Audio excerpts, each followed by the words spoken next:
उमेदवारी दिल्या स्वराज्य पक्षासह युतीच्या सर्व मतदारांना आपण काय संदेश द्याल? कुंभोज नमस्कार, मी शीतल प्रवीण यादव कुंभोज जिल्हा परिषद मतदारसंघामध्ये जनस्वराज्य या पक्षाकडून उभी आहे.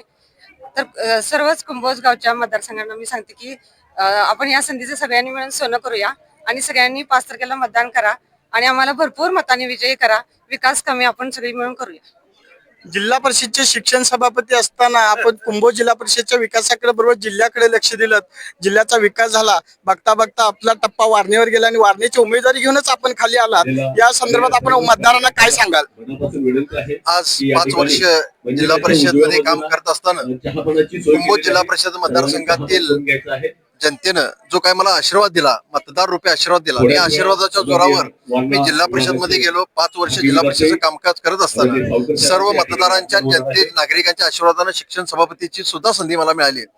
आदरणीय उपस्थित असणारे आमचे आमदार बापू हे सुद्धा आमचे सहकारी, आम्ही एकत्र काम केलेलं आहे. एका कमिटीमध्ये आम्ही काम केलेलं आहे. कामाची पद्धत जर सगळ्यांनी जर बघितली तर बापूंनी पण बघितलेली आहे, सावकर साहेबांनी कामाची पद्धत बघितलेली आहे आणि सर्व जनतेमधूनच मागणी आहे की अण्णांना, प्रवीण अण्णांना ह्या मतदारसंघातून आपल्याशी उमेदवारी देऊन चांगल्या मताधिक्याने विजय करायला पाहिजे आणि 5 वर्ष केलेल्या कामाची पोच पावते म्हणून सर्व माझ्यावर सोबत सर्व जनता, नागरिक, मतदार असणार यात मला काही शंका वाटत नाही. तोच विश्वास सावकर साहेबांनी माझ्यावर टाकला म्हणून त्यांनी मला उमेदवारी दिली. जनस्वराज्यची उमेदवारी न मिळाल्यामुळे नाराज झालेल्या घटकांना आपण पुन्हा कसं एकत्र आणाल?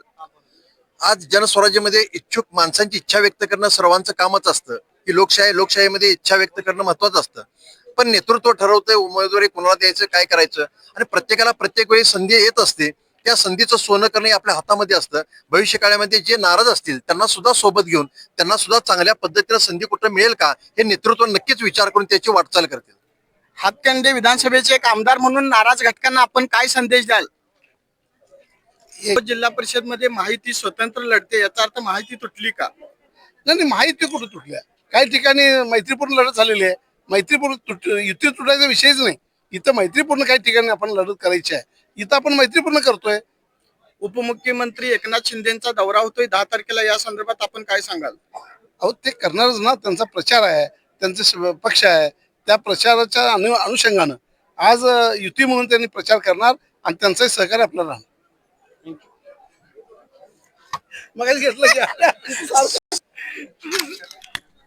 दर्शन घेऊन